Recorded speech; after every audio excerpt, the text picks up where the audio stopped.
कल का दिन यानी कि 22 जनवरी 2024 ये तारीख हमारे इतिहास के पन्नों में सुवर्ण अक्षरों से लिखी जाएगी, क्योंकि कल ही के दिन हमारे प्रभु श्री राम अयोध्या के मंदिर में पुनः विराजमान हुए हैं। हमारे प्राइम मिनिस्टर नरेंद्र मोदी जी ने अपने हाथों से प्राण प्रतिष्ठा की और इसी के साथ मोदी जी का 30 साल पुराना वो संकल्प भी पूरा हुआ कि जब तक अयोध्या में प्रभु श्री राम की पुनः स्थापना नहीं करूंगा तब तक उस मंदिर में पूजन के लिए नहीं जाऊंगा। त्रेता युग में 14 साल इंतजार किया अयोध्या वासियों ने प्रभु श्री राम का। माँ सबरी ने 9 साल की उम्र से 90 साल की उम्र तक प्रभु श्री राम का इंतजार किया और कलयुग में हमने 500 साल का लंबा इंतजार किया है प्रभु श्री राम का। कल मैंने लाइव टीवी पर प्रभु श्री राम के दर्शन किए। शुभ घड़ी थी वो, अलौकिक दृश्य थे वो, और उस पल के वर्णन के लिए मेरे पास कोई शब्द नहीं है। बस एक अलग सी भावना थी, आंखों में आंसू थे। और कल मैंने टीवी पर देखा बहुत सारे लोगों के आंखों में आंसू थे, हमारे सेलिब्रिटीज हो या फिर साधु संत हो, एक अलग ही भावनाएं थी सबके मन में उस पल को देखते वक्त। लेकिन कभी सोचा है किसी मंदिर के लिए उत्साह होना अलग बात है,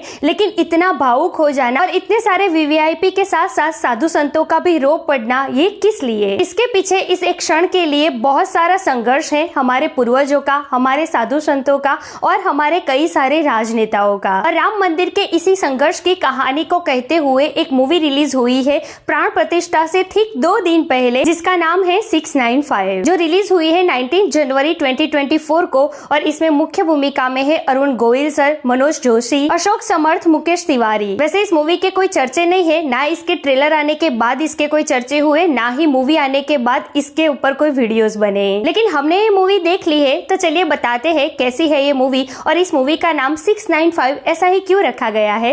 let's check it out. Bharat सिर्फ कुछ हिंदुओं का नहीं, संपूर्ण भारत हिंदू है। जय Shri Ram. Everyone, welcome to the film बे, मैं हूं एकता जानी।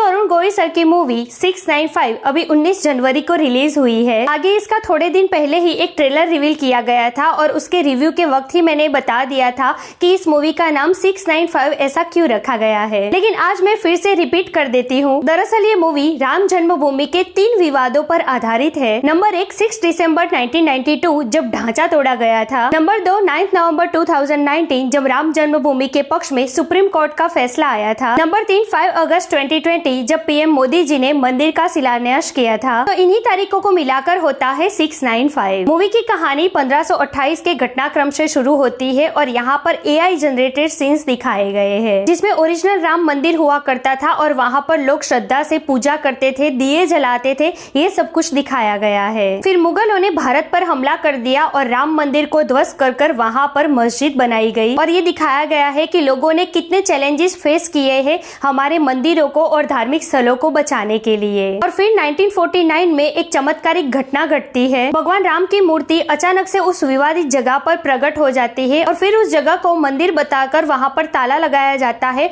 और फिर कोर्ट केस शुरू होता है। साल 1949 से लेकर 9 नवंबर 2019 तक सुप्रीम कोर्ट का फैसला आने तक के घटनाक्रम को इस मूवी में दिखाया गया है। इस मूवी में 3 चीजें आपको सबसे ज्यादा अच्छी लगेगी। इस मूवी के डायलॉग्स, इस मूवी में जिन लोगों ने कैरेक्टर्स प्ले किए हैं उनकी एक्टिंग और इसी के साथ साथ इस मूवी का BGM. Arun Goyal sir as Raghav Das इसमें सुपर्ब दिख रहे हैं और क्या एक्टिंग है उनकी, बहुत ही जबरदस्त। खास करके वो जब अपने सपने में देखते हैं कि प्रभु श्री राम आ गए हैं, वो सीन लिटरली आपको इमोशनल कर देगा। फिर Ashok Samarth as Raghunandan Das superb. Climax के 15-20 minute Manoj Joshi sir as a वकील सुपर्ब परफॉर्मेंस दी है उन्होंने। मूवी में लाल कृष्ण अडवाणी जी का कैरेक्टर प्ले किया है रैना ने और उन्होंने इस कैरेक्टर को पूरा न्याय दिया है। अडवाणी जी की रथ यात्रा जब शुरू होती है वहाँ पर मोदी जी का कैरेक्टर दिखाया गया है, लेकिन यहाँ पर उनसे थोड़ी सी चूक हुई है क्योंकि उस टाइम पर मोदी जी की दाढ़ी सफेद नहीं थी बल्कि काली ही थी। फिर अटल बिहारी वाजपेयी जी का भी कैरेक्टर दिखाया है इसमें। ओवरऑल ये मूवी बहुत अच्छी है, हमारे राम जन्मभूमि के इतिहास को और उसके संघर्ष को दिखाती है ये मूवी की कहानी। मुझे ये मूवी बहुत अच्छी लगी। आई थिंक इस मूवी का प्रमोशन ठीक से नहीं हुआ है, इसीलिए शायद लोग इससे इतने झूठ नहीं पाए हैं। लेकिन मैं पर्सनली एक बात जरूर कहूंगी कि इस मूवी को एक बार देखने जरूर जाना चाहिए। इसमें राम जन्मभूमि के लिए हमारे पूर्वजों, हमारे संत समाज और हमारे कुछ राजनेताओं की संघर्ष की कहानी बताई गई है। शायद कुछ लोग इस मूवी को प्रोपेगेंडा कहे, लेकिन मुझे इसमें बिल्कुल भी प्रोपेगेंडा नहीं नजर आ रहा है।